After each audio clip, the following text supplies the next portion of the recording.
Katie and welcome to Inland Spain, the show that takes a trip away from the coast and shows you some of the hidden treasures of this fantastic country.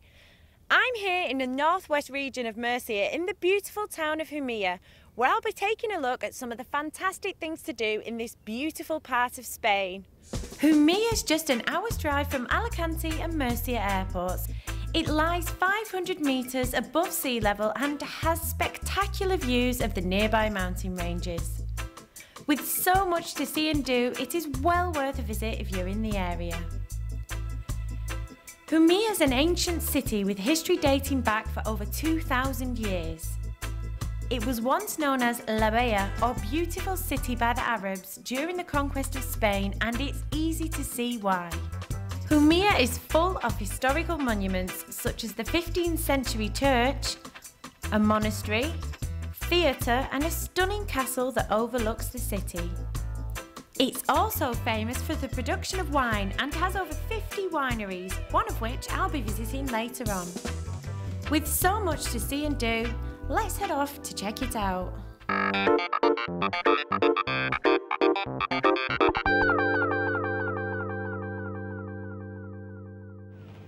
The best place to visit to find out about any town in Spain is the local tourist information office. We went in to find out what there was to see and do in the town of Murcia. Hola, buenos días, soy Faye. Hola, ¿qué tal? Estoy bien. Dime un poquito sobre la ciudad de Murcia. Pues mira, a nivel genérico, ¿no? Pues Murcia tiene unos 25.000 habitantes actualmente, ¿no? La mayoría están integrados en lo que es la ciudad. Y luego aparte hay 9 pedanías, grupos pequeños, localizados, donde viven no más de 300 en cada uno. Y luego tenemos una amplia oferta turística.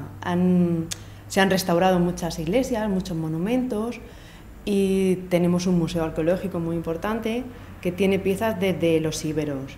También hay, por remontarnos atrás, tenemos pinturas rupestres en varias cuevas y se han organizado rutas que te dirigen a estas cuevas para ver las pinturas. Entonces, desde aquí, desde el ayuntamiento, se han diseñado varias rutas de senderismo, visitando estas pinturas, por la ciudad, visitando todos los monumentos, porque se conservan desde el gótico hasta el siglo XIX, más o menos. ¿Qué monumentos hay en Murcia? Como importantes, así tenemos la iglesia de Santiago, que estuvo varios siglos edificándose. Empezaron en el 15 y acabaron en el 19, con lo cual pasa por varios estilos arquitectónicos, desde el gótico hasta rococó ya, neoclásico. Y luego tenemos como importante el monumento, el castillo, que ahora mismo está en restauración, porque que se acabará de acondicionar, se pondrán exposiciones, todo esto, pero no estará listo hasta verano más o menos. Murcia es muy famosa para la producción de vino. Cuéntame un poquito más sobre eso.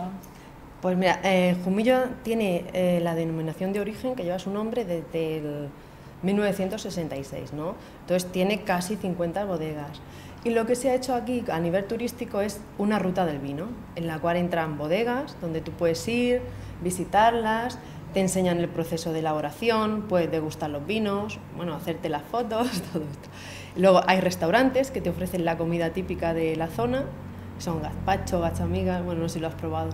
Luego están hoteles, enotecas, agencias de viaje, y todo esto es lo que engloba, junto con el Consejo Regulador, el Ayuntamiento, todo esto es lo que engloba la ruta del vino. Entonces hay una oferta turística donde pues, se hacen visitas guiadas, el turista viene, puede ir visitando las bodegas y haciendo degustaciones. Alguien me ha dicho que hay un monasterio muy preciosa. Cuéntame un poquito más sobre eso. Es un monasterio franciscano que está a 5 kilómetros de lo que es el núcleo de la ciudad y está en la montaña, en la Sierra de Santa Ana. Entonces es un paraje muy pintoresco, muy solitario y es donde están los frailes franciscanos. Todavía están viviendo allí, llevan su vida de monasterio. Y es un lugar que se puede visitar también, sobre todo lo que es la zona del museo y una pequeña parte de lo que es el monasterio. Y los lugares de los alrededores quedan también muy bonitos de ver, como en la Fuente de la Jarra, es un manantial que queda justo al lado del monasterio y vale la pena. Luego tenemos la Sierra del Carche, que está declarado como parque regional. También es el mayor punto, la mayor altitud que se encuentra en Jumilla está ahí, que son unos 1.300 metros. Y es un paraje muy, muy bonito. ¿Hay fiestas aquí en Jumilla todo el año? Sí, bueno, todo el año.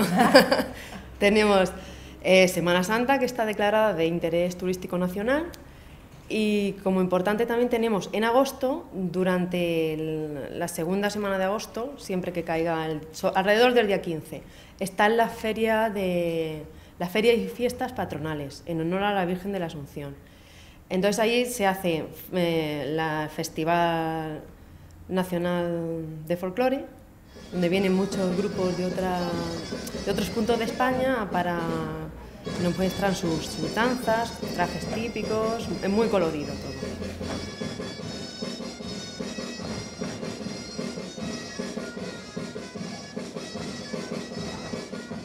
Pues muchas gracias.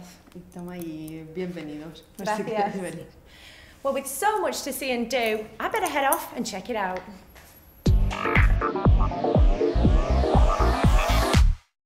Well, here we are in the oldest plaza in Jumilla. Now, believe it or not, this actually used to be a bull ring, but now it's a magnificent square surrounded by beautiful old houses.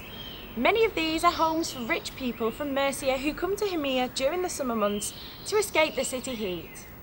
They're also building a brand new spa complex just around the corner where you can try out the new Spanish trend of vinoterapia, or wine therapy.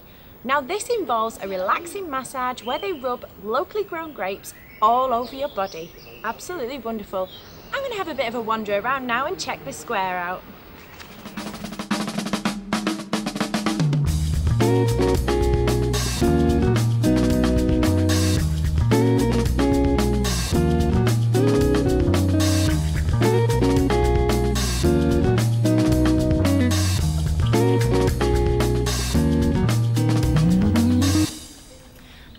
Stroll now through the old part of town and head on up to the Iglesia de Santiago, or Santiago's Church, which is over 600 years old.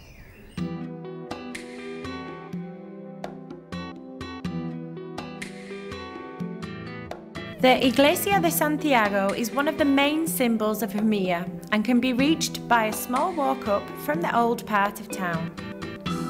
One of the most interesting facts is that it was built in 3 stages. Work began in the 15th century, with the 2 chapels being added in the 16th century. It was eventually finished in the 18th century with the addition of the huge porch out at the front. Evidence of both Gothic and Baroque stonemasonry can be seen throughout the church even to this day. The church stands on the edge of the old quarter of town, and the views over the city are absolutely spectacular.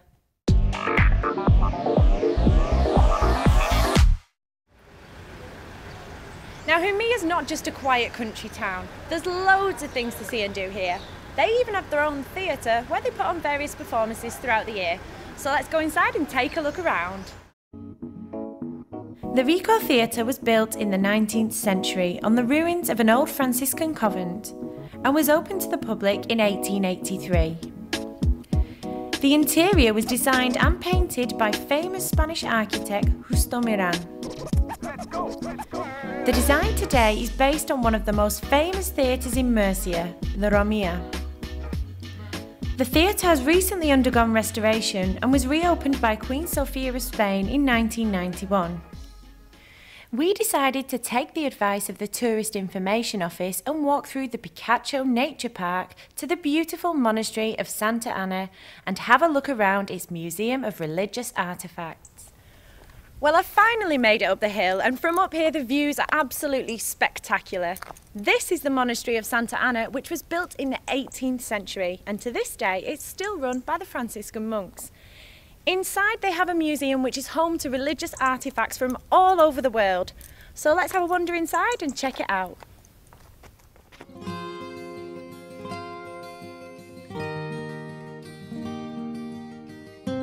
The monastery of Santa Ana was opened in 1573 in the Franciscan province of San Juan Bautista by a group of monks. The monastery has been under the care of the Franciscan monks ever since. It lies 6 kilometres from the city centre of Jumilla, nestled between the mountains and a beautiful pine forest. The monastery is very small but a highly sought out attraction for pilgrims who visit every year to see the statue of the old Virgin of Santa Anna with Mary and Jesus in her arms, and for those who wish to feel closer to God. One of the most prominent features of the monastery is the cypress carving of Jesus tied to the column by famous Spanish artist Salcillo.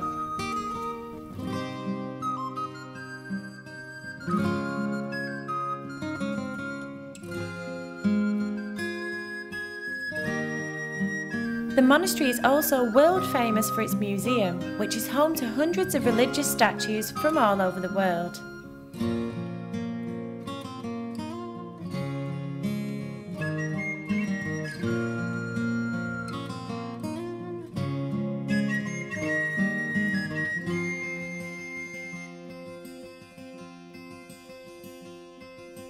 Well, we're off for a break now, but coming up in part 2 of Inland Spain Jumilla, we'll be taking a look at the most prominent feature of the town, its castle, and I'll be visiting one of the local bodegas to find out more about the world famous Jumilla wine.